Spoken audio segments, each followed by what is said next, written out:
Hello everyone. तो कैसे हैं आप लोग? उम्मीद करते हैं सब अच्छे से होंगे और आप लोग का जो आज का एग्ज़ाम है उसका तैयारी भी आप लोग काफ़ी अच्छे ढंग से कर लेंगे। तो इस वीडियो में हम लोग हिंदी जो आपका एग्ज़ाम होने वाला है आज, इसके 50 मोस्ट इम्पॉर्टेंट क्वेश्चन डिस्कस करने वाले हैं जो आपके एग्ज़ाम में देखने को मिल सकते हैं। ठीक है, यहाँ पे हम लोग इम्पॉर्टेंट क्वेश्चन को डिस्कस करेंगे। इसी कारण से आपका इस वीडियो को देखना इम्पॉर्टेंट हो जाएगा, क्योंकि यहाँ से आपके एग्ज़ाम में क्वेश्चन देखने को मिल सकते हैं। ठीक है, तो फटाफट से चैनल को सब्सक्राइब कर लीजिए, साथ ही साथ वीडियो को लाइक कर दीजिए और साथ ही में फ्रेंड के साथ शेयर भी कर लीजिए। चलिए शुरू करते हैं वीडियो को। तो यहाँ पे देखिए क्या कह रहा है कि निम्नलिखित गद्यांश को ध्यानपूर्वक पढ़कर प्रश्न संख्या 1 से 5 तक के लिए सही विकल्प का चयन करें। है ना। तो यहाँ पे पढ़ना है कि मनुष्य एक सामाजिक प्राणी है, इसलिए वह एकता की कल्पना करता है। एकता मनुष्य के जीवन के लिए अनिवार्य है। परिवार को सुखी बनाने के लिए लोगों में एकता चाहिए। समाज को खुशहाल करने के लिए सभी जातियों, संप्रदायों और वर्गों में एकता चाहिए और देश को आज़ाद बनाए रखने के लिए देशवासियों में एकता चाहिए। इतना एकता चाहिए, है ना। इस प्रकार परिवार, समाज और देश को हर तरह से सुखी और भरा पूरा बनाए रखने के लिए सभी लोगों में एकता आवश्यक है। एकता ना होने पर जीवन के सभी अंग टूटकर बिखर जाते हैं। चलिए अब इस पे सवाल है, आंसर देखिए। कह रहा मनुष्य कैसा प्राणी है? तो मनुष्य आपका हो जाएगा, मनुष्य आपका यहाँ पे पढ़िए, मनुष्य आपका सामाजिक प्राणी है। ठीक है, तो इसका आंसर हो जाएगा आपका पहला नंबर, मनुष्य सामाजिक प्राणी है। मनुष्य जो है वो सामाजिक प्राणी है। चलिए अगला सवाल देखिए। कह रहा मनुष्य जीवन के लिए क्या अनिवार्य है? तो आपका आंसर हो जाएगा दूसरा नंबर, एकता। एकता अनिवार्य है। चलिए अगला सवाल देखिए। कह रहा समाज को खुशहाल बनाने के लिए किन में एकता होनी चाहिए? तो इसका आंसर हो जाएगा चौथा नंबर, इनमें से सभी जातियों में, संप्रदायों में, वर्गों में, सब में होना चाहिए एकता। अगला सवाल देखिए। कह रहा एकता ना होने पर किसके अंग टूटकर बिखर जाते हैं? तो इसका आंसर हो जाएगा आपका चौथा नंबर, जीवन। जीवन के अंग टूटकर बिखर जाते हैं।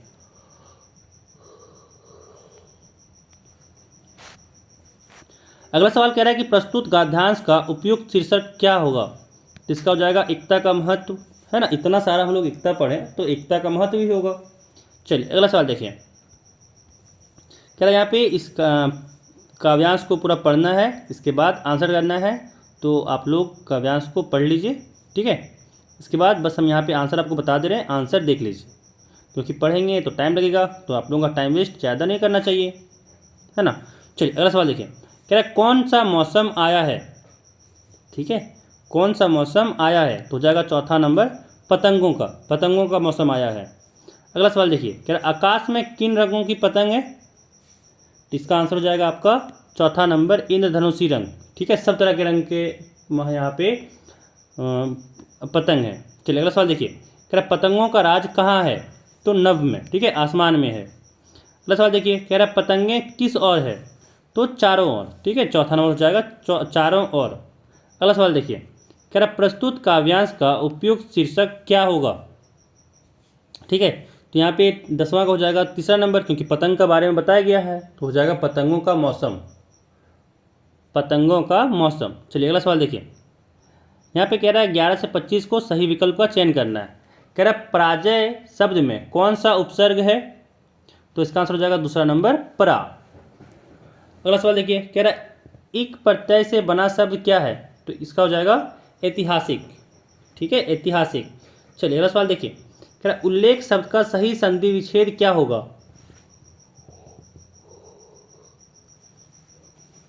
तो इसका आंसर हो जाएगा दूसरा नंबर, उत प्लस लेख।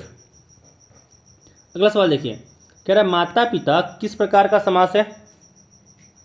माता पिता किस प्रकार का समास है? तो 14 का आंसर हो जाएगा आपका चौथा नंबर, द्वंद्व समास। चलिए अगला सवाल देखिए। कह रहा है कि गायक का स्त्रीलिंग रूप क्या होगा? तो इसका पहला नंबर हो जाएगा गायिका।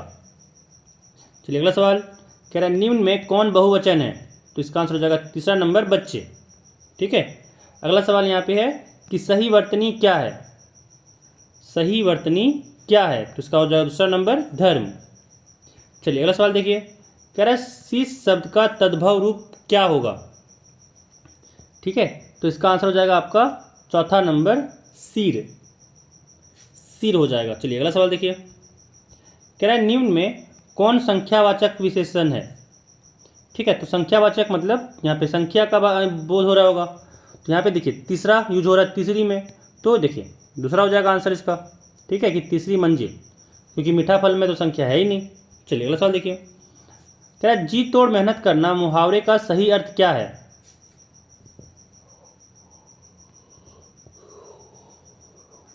तो जी तोड़ मेहनत करना का अर्थ है पहला नंबर अथक परिश्रम करना। चलिए अगला सवाल देखिए, कह रहा संतोष का विलोम शब्द क्या होगा। संतोष का विलोम शब्द क्या होगा, तो असंतोष होगा। ठीक है, असंतोष होगा।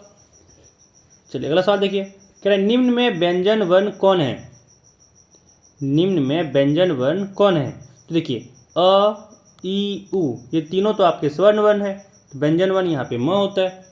ठीक है ना, म यहाँ पे व्यंजन वर्ण है। चलिए अगला सवाल देखिए, कह रहा कक्षा में प्रथम आने पर अपने पिता को लिखे गए पत्र के रिक्त स्थान को सही विकल्प द्वारा भरें। ठीक है, तो यहाँ पे अगर बात करें तो जो 23 नंबर में फिल होगा वो ढूंढना है ना। ऐसे ही आगे देखिए 24 नंबर में, 25 नंबर में, इन तीनों जगह पे क्या फिल होगा वो आपको भरना है। देखिए 24 नंबर जैसे आंसर क्या दिया यहाँ पे, 24 नंबर में ऑप्शन क्या है, सादर प्रणाम, नमस्ते, नमस्कार, अभिनंदन, है ना।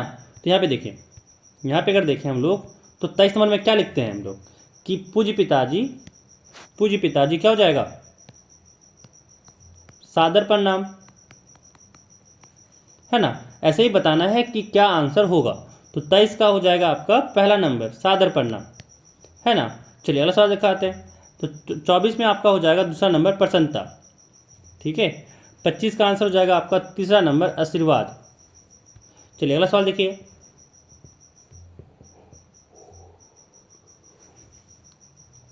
अगला यहाँ पे कह रहा है कि गद्यांश को ध्यानपूर्वक पढ़कर हम लोग को आंसर करना है। तो गद्यांश को आप लोग पढ़ लीजिए और यहाँ पे हम आप लोग को आंसर बता दे रहे हैं। ठीक है, चलिए अगला सवाल देखिए, कह रहा प्रस्तुत गद्यांश किस पाठ से लिया गया है। तो इसका आंसर हो जाएगा आपका दूसरा नंबर छोटा जादूगर, छोटा जादूगर से लिया गया है। चलिए अगला सवाल देखिए, कह रहा कौन पैसा कमाना चाहता है। तो इसका आंसर हो जाएगा तीसरा नंबर छोटा जादूगर, छोटा जादूगर पैसा कमाना चाहता है। चलिए अगला सवाल देखिए, क्या लेखक ने लड़के की मदद कैसे की। तो इसका आंसर हो जाएगा आपका पहला नंबर शरबत पिलाकर। ठीक है, लेखक ने लड़के को शरबत पिलाया था। चलिए अगला सवाल देखिए, क्या लड़का कितने वर्ष का था। तो इसका आंसर हो जाएगा चौथा नंबर 13-14 वर्ष का। चलिए अगला सवाल देखिए, क्या लड़का पैसा कमाकर क्या करना चाहता है। तो इसका आंसर हो जाएगा आपका 30 का, लड़का पैसा कमाकर माँ की सेवा करना चाहता है। अगला सवाल देखिए, कह रहा सम्राट अशोक किस पर विजय पाना चाहते थे। तो इसका आंसर हो जाएगा दूसरा नंबर कलिंग, कलिंग पर विजय पाना चाहते थे। अगला सवाल देखिए, कह रहा किस पाठ में दिव्यांग महिला के धैर्य, दृढ़ इच्छा शक्ति एवं सफलता के बारे में बताया गया है ना। तो इसका आंसर आपका हो जाएगा तीसरा नंबर अपराजिता, अपराजिता में ये सब बताया गया है। चलिए अगला सवाल देखिए, कह रहा है हुंडरू का जलप्रपात किस नदी पर बना हुआ है। हुंडरू का जलप्रपात किस नदी पर बना हुआ है। तो इसका आंसर हो जाएगा चौथा नंबर स्वर्णरेखा नदी। चलिए अगला सवाल देखिए, कह रहा हमारे आचरण पर किसका गुप्त प्रभाव पड़ता है। तो इसका आंसर हो जाएगा तीसरा नंबर संगति का। ठीक है, संगति का प्रभाव पड़ता है कि किस क्या सुने भी होंगे मुहावरा कि जैसा संगत वैसा रंगत, है ना। तो यहाँ पे देखिए संगति का यहाँ पे असर होता है। कह रहा है मरांग गोमके का क्या अर्थ है। तो मरांग गोमके का अर्थ होता है महान पुरुष। ठीक है, तो पहला नंबर हो जाएगा आंसर महान पुरुष। चलिए अगला सवाल देखिए, कह रहा है महाराजा छत्रसाल कहाँ के राजा थे। तो इसका आंसर हो जाएगा दूसरा नंबर बुंदेलखंड के राजा थे। अगला सवाल देखिए, अगला सवाल यहाँ पे पूछा जा रहा है कि अमरूद का पेड़ अंततः क्यों काटा गया।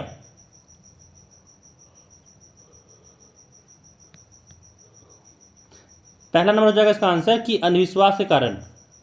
चलिए अगला सवाल देखिए, कह रहा विद्यालय में बाल संसद के सभी मंत्रियों के कार्यों की देखरेख करने का काम कौन सा मंत्री करता है ना, कौन सा मंत्री करता है। तो इसका आंसर हो जाएगा चौथा नंबर प्रधानमंत्री, प्रधानमंत्री।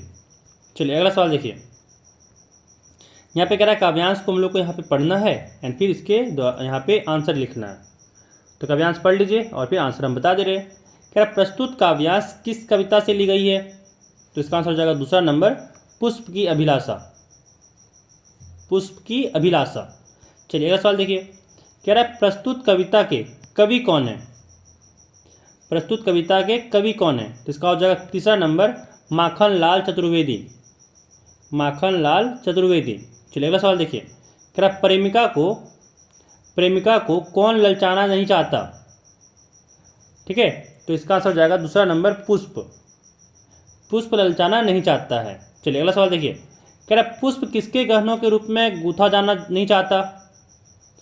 पुष्प किसके गहनों के रूप में गूंथा जाना नहीं चाहता है?